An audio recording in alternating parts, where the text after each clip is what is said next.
15 شعبان کی رات جسے عرف عام میں شب برات کہا جاتا ہے، چھٹکارے کی رات، حالانکہ یہ چھٹکارے کی رات دراصل حقیقت میں جو قرآن کی روح سے چھٹکارے کی رات ہے اور تقدیر کے فیصلوں کی رات ہے، وہ رمضان کے آخری عشرے کی تاک راتوں میں سے ایک رات ہے۔ میں انشاءاللہ اس پہ احادیث بھی بیان کر دوں گا۔ بہرحال یہ 5 احادیث پبلک میں مشہور ہیں، 5 کی 5 ضعیف ہیں۔ سن لیجئے، پہلی حدیث جامعہ ترمذی اور سنن ابن ماجہ سے ہے، مشکات میں ہے 1299، بڑی مشہور حدیث ہے۔ اما عائشہ رضی اللہ تعالیٰ عنہ کہتی ہیں آپ صلی اللہ علیہ وآلہ وسلم کو میں نے ایک رات بستر پہ نہیں پایا تو میں آپ کو ڈھونڈتے ہوئے نکلی تو آپ صلی اللہ علیہ وآلہ وسلم بقیع غرقد تشریف لے گئے تھے، بقیع قبرستان میں، اور آپ صلی اللہ علیہ وآلہ وسلم نے وہاں پر یعنی دعا فرمائی، اور اما عائشہ کہتی ہیں کہ میں آپ صلی اللہ علیہ وآلہ وسلم سے پہلے ہی واپس آ گئی تو آپ صلی اللہ علیہ وسلم نے مجھ سے مخاطب ہو کر فرمایا کہ کیا تم نے یہ گمان کیا تھا کہ اللہ اور اس کا رسول تم سے خیانت کریں گے؟ یعنی سانس پھولا ہوا تھا تو آپ کو پتہ چل گیا کہ یہ میرے پیچھے آئی تھی، یعنی مراد یہ کہ تم یہ سمجھی کہ میں کسی اور زوجہ کے پاس چلی گئی، اور وہی اما عائشہ نے کہا کہ ہاں میں یہی سمجھی تھی۔ تو آپ نے فرمایا یہ بے شک نصف شعبان کی رات ہے، یعنی 15ویں رات ہے شعبان کی، 14 اور 15 کی درمیانی رات۔ اس رات اللہ تعالیٰ آسمان دنیا پر نزول فرماتا ہے جیسا کہ اس کی شان کے لائق ہے، اور بنی کلب کی بکریوں کے بالوں سے بھی زیادہ لوگوں کی مغفرت کر دیتا ہے، لیکن یہ روایت ہے ضعیف۔ ڈاکٹر طاہر القادری صاحب یہ روایت پڑھتے پڑھتے ٹھٹک گئے، کیونکہ اس کے آگے لکھا تھا امام ترمذی نے کہ روایتی جعلی ہے، لیکن یہ علماء اتنے بے شرم ہیں اور بالکل خیال نہیں کرتے ہیں کہ آدھی حدیثیں پڑھتے ہیں، اور چلے کوئی جاہل ہو تو ہم اس کو بینیفٹ آف ڈاؤٹ دے سکتے ہیں، لیکن اگر کوئی عالم اس طرح کی کام کرے گا تو اس کو تو پھر ہم نہیں چھوڑیں گے۔ یہ بے شرمی کی انتہا ہے اور علمی خیانت کی انتہا ہے۔ ٹھٹک گئے۔ آگے کے الفاظ ہیں، امام ترمذی کہتے ہیں کہ یہ روایت منقطع ہے، سب سے شدید جرح ہے کہ راویوں کی ملاقات ہی نہیں ہے آپس میں، اور وہ کہتے ہیں اس میں جو تبع تابعی ہے یحییٰ بن کثیر، اس کی ملاقات تابعی عروہ سے ثابت نہیں جو سیدہ عائشہ کے بھانجے تھے، اور جو تبع تابعی ہے حجاج، اس کی ملاقات یحییٰ بن کثیر سے سما ثابت نہیں ہے۔ اور پھر ساتھ امام ترمذی نے لکھا کہ میں نے اپنے استاد امام بخاری رحمہ اللہ تعالی جنہوں نے صحیح بخاری لکھی ہے ان سے جب اس حدیث کے بارے میں پوچھا تو انہوں نے بھی کہا یہ حدیث صحیح نہیں ہے، یہ حدیث ضعیف ہے، اور یہ سارے سکم انہوں نے بتائے۔ البتہ ایک حدیث ہے صحیح مسلم میں 2256 جس میں رات کا تو ذکر نہیں کہ یہ کون سی تھی، بہرحال یہ الفاظ موجود ہیں صحیح مسلم 2256 کہ آپ صلی اللہ علیہ وسلم ایک دفعہ رات کو اٹھ کے قبرستان بقیع غرقد چلے گئے، 3 دفعہ یوں ہاتھ اٹھا کر آپ نے دعا کی، بڑی لمبی دعا کی، اما عائشہ بھی پیچھے پہنچی، اور پھر بعد میں پہلے ہی وہ آگے اپنے بسترے پہ سانس پھولا ہوا تھا، آپ نے فرمایا کہ تو میرے پیچھے آئی تھی، تو نے کیا سمجھا اللہ اور اس کا رسول خیانت کریں گے، سیم وہی الفاظ ہے۔ پھر آپ نے فرمایا کہ جب تم سوئی ہوئی تھی، لیٹی ہوئی تھی، میں نے گمان کیا کہ تم سو گئی ہو، میرے پاس جبرائیل آئے تھے، انہوں نے مجھے اللہ کا پیغام دیا کہ جا کر بقیع غرقد میں جو دفن ہیں مسلمان ان کے لیے دعائے مغفرت کریں، تو میں ان کی دعائے مغفرت کے لیے بقیع غرقد قبرستان میں آیا اور 3 دفعہ ہاتھ اٹھا کے دعا کی۔ اس سے یہ بھی بات پتہ چلی کہ بعض جو سلفی علماء کا یہ موقف ہے کہ قبر کے سامنے ہاتھ اٹھا کے دعا نہیں کر سکتے، وہ بالکل باطل ہے۔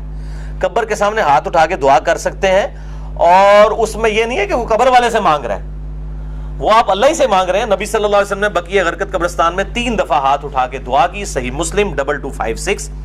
بلکہ المستدرک للحاکم میں موجود ہے کہ تمہارا رب حیا فرماتا ہے اس شخص سے جو ہاتھ اٹھا کے دعا کرے کہ اسے محروم لوٹائے۔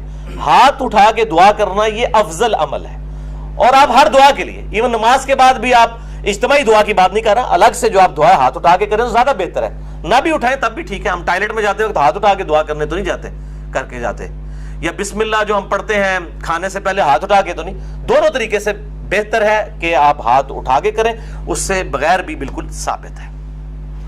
دیکھ لیں میں ساتھ کتنے چھوٹے چھوٹے مسائل بتا دیتا ہوں، اور یہی جو مسلم کی حدیث ہے 2256 اسی میں وہ دعا ہے، السلام علیکم اہل الدیار من المؤمنین والمسلمین وَإِنَّا إِن شَاءَ اللَّهُ بِكُمْ لَلَاحِقُونَ نَسْأَلُ اللَّهَ لَنَا وَلَكُمُ الْعَافِيَةَ، جو قبرستان جانے کی دعا ہے کہ اے اس قبرستان کے رہنے والے مسلمان مرد و عورت، مومنین مرد و عورت، ہم تم پر سلامتی بھیجتے ہیں، اور ہم تم سے اللہ کے حضور جو ہے وہ عافیت کا سوال کرتے ہیں، بے شک ہم بھی مر کے تمہارے پاس آنے والے ہیں، اپنے لیے بھی اور تمہارے لیے بھی اللہ کے حضور ہم عافیت کا سوال کرتے ہیں۔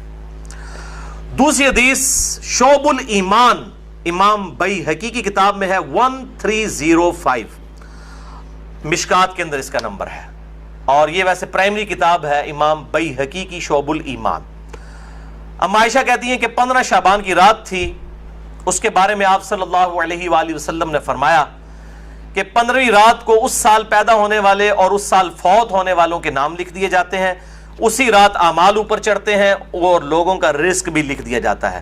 یہ سارے فضائل قرآن کے اندر سورہ القدر سورت نمبر 97 میں تقدیر کے فیصلے کی رات اور سورہ الدخان کے اندر شب قدر کے بارے میں آئے ہیں۔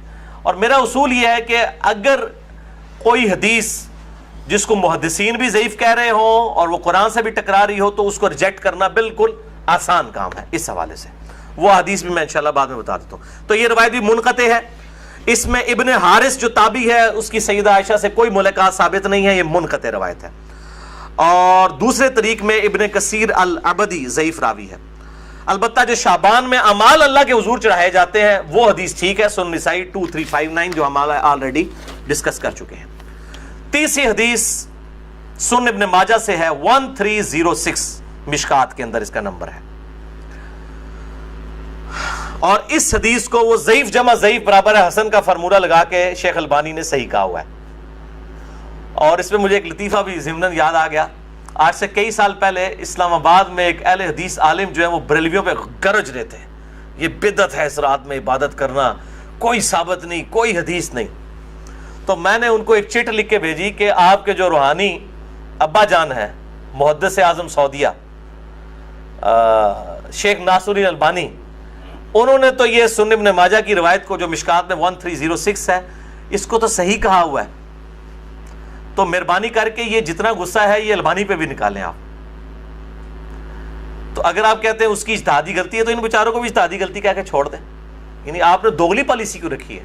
یا کم از کم پبلک کو بتائیں تو صحیح۔ لے جی بے شرمی کی انتہا، اس بندے نے چٹ بھی پڑھی ہے لیکن بیان نہیں کیا۔ اپنے بابے سب کو ہی پیارے ہیں، ہمارا بابا ہمیں پیارا تو وہی صاحب ہے، بابے سب کو پیارے ہیں۔ یہ بابوں کا فتنہ بڑا خطرناک ہے، چاہے وہ کسی بھی شکل میں نکل آئے۔ تو یہ مجھے ضمناً بات یاد آ گئی اسی حدیث کے حوالے سے۔ ابو موسیٰ اشعری رضی اللہ تعالیٰ عنہ کہتے ہیں کہ نبی صلی اللہ علیہ وسلم نے فرمایا، بے شک اللہ تعالیٰ شعبان کی 15ویں رات اپنے بندوں پر خصوصی توجہ فرماتا ہے اور تمام مخلوق کو بخش دیتا ہے سوائے نمبر 1 مشرک کے اور نمبر 2 کینہ رکھنے والے کے۔ یہ انتہائی سخت ضعیف روایت ہے اور اس میں کئی حکم ہیں۔ نمبر 1 زبیر بن مسلم اور عبد الرحمن مجہول راوی ہیں، ان نون راوی ہیں، جن کا کوئی یعنی لاپتہ راوی ہیں، جن کا کوئی تعارف نہیں ہے۔ دوسرا ابن لہیہ اور ولید بن مسلم، یہ دونوں مدلس ہیں اور عام سے روایت کر رہے ہیں اور سما کی تصریح کوئی نہیں ہے۔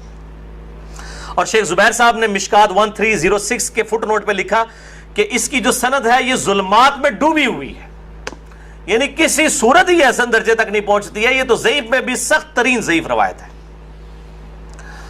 اور اس میں پھر اب وہ 11,000 وولٹ والی روایت یہاں پہ بیان کر دوں جو کہتے ہیں ہم صحیح اور ضعیف کا فرق نہیں کرتے، اور میری مجبوری ہے، اس کے بغیر یہ دماغ میں ڈرل نہیں ہوتا یہ روایت میں بیان نہ کروں تو۔ مشکات میں ہے 4902 مسند احمد اور امام بخاری کی الادب المفرد کے حوالے سے۔ امام بخاری کی بھی ساری حدیثیں صحیح نہیں ہیں، صرف صحیح بخاری کی روایتیں صحیح ہیں، الادب المفرد میں یہ ضعیف روایت ہے۔ اور اگر ہم وہ ڈاکٹر تعلق قاضی صاحب کہتے ہیں ہم امام حنیفہ کے مقلد ہیں، آپ بخاری کے مقلد ہیں، اگر ہم بخاری کے مقلد ہو تو اس روایت کو صحیح مانیں۔ مشکات میں 4902 ہے کہ جو شخص اپنے جہلی نسب پر فخر کرے تو اس کو پھر تم کہو کہ تم اپنے جہلی نسب پہ فخر کرتے ہو، اسے کہو کہ اپنے باپ کی شرمگاہ کاٹ کے اپنے منہ میں رکھ لے، نعوذ باللہ من ذالک۔ اور یہ بات اس سے کنایے سے نہ کرو، ڈائریکٹ کرو۔ اتنی بےہودہ بات آپ صلی اللہ علیہ وسلم کبھی کہہ سکتے ہیں؟ وَإِنَّكَ لَعَلَىٰ خُلُقٍ عَظِيمٍ، اخلاق کے بلند ترین درجے پہ فائز۔ اور بخاری اور مسلم کی حدیث کہ آپ صلی اللہ علیہ وآلہ وسلم میں کنواری لڑکیوں سے زیادہ شرم و حیا تھی، وہ اس قسم کی بات کر سکتے تھے؟ اس میں بھی یہی حکم ہے، اس میں حسن بصری مدلس ہیں اور ان سے روایت کر رہے ہیں، اور صحیح مسلم کے مقدمے میں موجود ہے کہ مدلس کی ان والی روایت سما کی تصریح کے بغیر ضعیف ہوگی۔ مسئلہ نمبر 36 میرا سن لیں، ضعیف الاسناد اور من گھڑت احادیث کے فتنے کا تحقیقی جائزہ، جسے شوق ہو تو یہ میں نے الزامی جواب پھکی کے طور پہ یہ اینٹی وانم دیا تھا، یہ والی روایت۔ چوتھی حدیث مسند احمد سے ہے، مشکات میں ہے 1307، عبداللہ ابن عمر بن عاص سیم الفاظ ہیں وہی کہ 15ویں رات کو سب کی مغفرت ہو جاتی ہے، لیکن اس میں الفاظ ہیں سوائے خودکشی کرنے والے کے اور کینہ رکھنے والے کے. لیکن اس میں ابن لہیہ جو ہے وہ مدلس اس میں تو نہیں ہے، ویسے وہ مدلس راوی ہیں، لیکن اس میں ان کی یہ روایت اختلاط کے بعد کی ہے، یعنی جب ان کا حافظہ بگڑ گیا تھا. یہ امام حاکم نے المستدرک الحاکم میں کئی روایتوں کو بخاری مسلم کی شرط پہ صحیح کہا ہے، اور بات بھی صحیح ہے کہ بخاری اور مسلم کے راویوں سے وہ حدیثیں ہیں، لیکن ان میں کئی راوی ایسے ہیں، کئی صحابہ بھی ایسے ہیں کہ وفات سے پہلے وہ اپنی حدیثوں کو مکس کر جاتے تھے، حافظہ کمزور پڑ گیا. تو اگر راوی ثقہ ہو بعد میں اس کا حافظہ بگڑ جائے تو اس کے حافظہ بگڑنے سے پہلی والی روایتیں جو ہوں گی وہ صحیح ہوں گی، بعد والی ضعیف ہوں گی. یہ بعد والی ہے کیوں؟ جو راوی ان سے یہ روایت بیان کر رہا ہے اس کی ملاقات ان کا حافظہ بگڑنے کے بعد ہوئی ہے، وہ پہلے کا راوی نہیں ہے. اسی وجہ سے امام حاکم کی کئی روایتیں جن کو وہ بخاری اور مسلم کی شرط پہ صحیح کہتے ہیں وہ ضعیف ہو جاتی ہیں. یہ میں آپ کو ٹیکنیکل پوائنٹ بتا رہا ہوں. وہ حضرت آدم کی توبہ قبول ہونے والا جو واقعہ ہے نبی صلی اللہ علیہ وآلہ وسلم کے وسیلے سے، مسئلہ نمبر 43 میں بھی میں نے بتایا ہے، وہ روایت جو ہے وہ امام حاکم نے تو بخاری مسلم کی شرط پہ صحیح کہا ہے، لیکن وہ روایت تو ضعیف ہے اور سخت ضعیف روایت ہے. تو یہ چیزیں خیال رکھی جائیں. اور یہاں پہ میں ایک ضمناً اور بات بھی عرض کر دوں کہ یہ اہل تشیع کے ہاں بھی شعبانیہ منایا جاتا ہے 15 شعبان کی رات کو. وہ شب برات نہیں منا رہے ہوتے ہیں، وہ امام محمد بن حسن عسکری کا یوم ولادت مناتے ہیں. ان کے ہاں بھی یہ کانسیپٹ نہیں ہے شب برات والا، لیکن وہ ہمارے بریلوی بھائی خوش ہو رہے ہوتے ہیں کہ انہوں نے بھی لائٹنگ کی ہوئی ہے، ہم نے بھی کی ہے، تے سنی شیعہ دا اجماع بنا لیندے نے. دیکھو اجماع کوئی نہیں ہے، وہ اپنے چکر چ ہوندے ہیں، تسی اپنے چکر چ ہوندے ہو. ٹھیک ہے، اسی اپنے چکر چ اسی اپنی آخرت دی فکر چ. تو وہ امام محمد بن حسن عسکری کا یوم ولادت. 5ویں حدیث سنن ابن ماجہ سے ہے، مشکات میں 1308. مولا علی رضی اللہ تعالیٰ عنہ علیہ السلام سے ہے کہ جب شعبان کی 15ویں رات ہو تو آپ صلی اللہ علیہ وسلم نے فرمایا دن کا قیام کرو، رات کا قیام کرو، دن کا روزہ رکھو. اب دن کا روزہ الگ سے صحیح مسلم وہ 27 جو 45 نمبر حدیث تھی اس سے ثابت ہے، اس کی وجہ سے میں نہیں، وہ الگ سے، کیونکہ غروب آفتاب سے طلوع فجر تک آسمان دنیا پر اللہ تعالیٰ نزول فرماتا ہے اور کہتا ہے کوئی مغفرت کا طالب کہ میں اسے بخش دوں، ہے کوئی رزق مانگنے والا کہ میں اسے عطا کروں، ہے کوئی عافیت چاہنے والا کہ اسے عافیت دوں. اور یہ سلسلہ طلوع فجر تک حتی مطلع الفجر، وہ جو سورہ قدر میں شب قدر کے بارے میں آتا ہے، یہ وہی الفاظ ہیں. یہ روزانہ ہوتا ہے، تہائی رات آخری جب رہ جاتی ہے. بخاری مسلم کے حوالے سے میں حدیث بیان کر چکا ہوں. تو 15 شعبان کا روزہ جو ہے وہ معاملہ بالکل الگ ہے. اس حوالے سے اور کئی روایتیں ہیں. شیخ زبیر زئی رحمہ اللہ تعالیٰ نے ایک پورا مضمون لکھا تھا جو مقالات کی پہلی جلد کے اندر وہ مضمون موجود ہے، جسے شوق ہے تو وہ پڑھ سکتا ہے. 14-15 صفحوں کا مضمون ہے جس میں انہوں نے یہ ساری بحثیں اس کی ضعیف روایتوں کے حوالے سے کی ہیں، اور انہوں نے ہی ایک صحیح قول بھی ایک تابعی کا لکھا. لیکن چونکہ تابعی کا قول مقطوع ہوتا ہے اور تابعی اگر کوئی غیب کی بات کرے گا تو وہ ضروری نہیں کسی صحابی سے سنی ہو، وہ کسی دوسرے تابعی سے بھی سن سکتا ہے. صحابی کی غیبی خبر جو ہے نا بیان کی ہوئی وہ امپلائڈ ہے کہ نبی صلی اللہ علیہ وآلہ وسلم سے سنی ہے. صحابی کی جو مرسل ہے وہ ایکسیپٹیبل ہے، اسے ہم موقوف روایت کہتے ہیں. تابعی کی مرسل ایکسیپٹیبل نہیں، اس کو ہم مقطوع کہتے ہیں. یہ غیبی خبر سے متعلق ہے، لیکن یہ تابعی تک قول ثابت ہے. اس کا مطلب یہ ہوا کہ اس زمانے میں بھی یہ مسئلہ موجود تھا.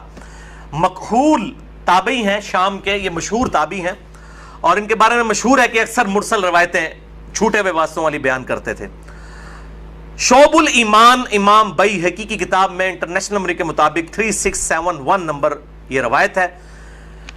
وہ کہتے ہیں کہ 15ویں شعبان کو اللہ تعالیٰ زمین والوں کی طرف متوجہ ہوتا ہے 15ویں شعبان کی رات کو، اور کافر اور کینہ رکھنے والے کے سوا سب کو بخش دیتا ہے. اب یہ روایتیں اتنی زیادہ ہیں کہ اس کی وجہ سے بعض اہل حدیث علماء کا بھی یہ موقف ہے کہ کچھ نہ کچھ اس کی اصل موجود ہے. اکثر تو نہیں مانتے لیکن کچھ اہل حدیث علماء بھی مانتے ہیں، اور دیوبند بریلوی تو ویسے ہی مانتے ہیں. اور میرا موقف شروع سے جو تھا وہی ہے کہ میں ہمیشہ فتویٰ نہیں لگاتا، خود کرتا نہیں ہوں، کسی پہ فتویٰ نہیں لگاتا. میرا مسئلہ نمبر 44 پرانا بھی سن لیں اور اب یہ نیا بھی آج ریکارڈ ہو رہا ہے. میرا موقف وہی تھا 5 سال پہلے بھی، اور باقی میں خود کیوں نہیں کرتا، جب تک کوئی چیز اتھینٹیکیٹ نہ ہو جائے تو نہیں کرنی چاہیے. یہ اکثر کہتے ہیں نیکی کا کام ہے، خیر ہے کرنے دو جی. لوگ سال کے بعد اگر کوئی نکلی ہے عبادت کے لیے، تو میرے بھائی سال کے بعد لوگ عید کی نماز کے لیے نکلتے ہیں، تو آپ عید کی اذان کیوں نہیں دیتے ہیں لوگوں کو بلانے کے لیے؟ نہیں جی ثابت نہیں ہے. تو کیا ثابت نہ ہوئی تو کیا ہوا, گناہ کا کام تو نہیں ہے, دے دیا کریں ایگزام. سال بعد لوگوں نے عید پڑھنے کے لیے نکلنا ہوتا ہے. پکیجے الزامی جواب, اینٹی وینم, لاجیکل آنسر. تو کہیں گے نہیں جی ثابت نہیں. بھئی آپ کا تو فارمولہ تھا, ثابت ہو یا نہ ہو, نیکی کا کام ہے تو کر لیں. تو عید کی اذان دے دیں, جنازے کی اذان دے دیں, کیوں نہیں دیتے؟ کہتے ہیں جی نبی صلی اللہ علیہ وآلہ وسلم سے ثابت نہیں. ہم بھی یہی کہہ رہے ہیں. اور پھر اس حدیث کو بھی یاد کر لیں جو صحیح مسلم میں 2684 اور مشکات میں 2052 ہے کہ آپ صلی اللہ علیہ وآلہ وسلم نے جمعے کے دن کو اور جمعے کی رات یعنی شب جمعہ کو قیام کے لیے مخصوص کر لینا, یعنی میں نے صرف یہ اسی میں ہی قیام کرنا ہے, اس سے منع فرمایا ہے. اور الا یہ کہ کسی کے روزے پہلے سے چلتے آ رہے ہوں یا کوئی پرٹیکولر روزہ آ جائے, جس طرح 10 محرم کا روزہ آ گیا یا یوم عرفہ کا, وہ رکھ سکتا ہے, اس کے علاوہ نہیں. اور بیسیکلی مقصد تھا مخالفت یہود و نصارہ کی. یہودیوں نے ہفتے کے دن کو مخصوص کیا اور عیسائیوں نے اتوار کو, تو کہیں مسلمان جمعہ ہی نہ پھاڑ لین خالی, اور پھر بھی مسلمان بعض نہیں ہے انہوں نے جمعہ پھاڑ لیا ہے, خیال ہونا پھر بھی کوئی نہیں کیا. وَلِعَوْذُ بِاللَّهِ تَعَالَى.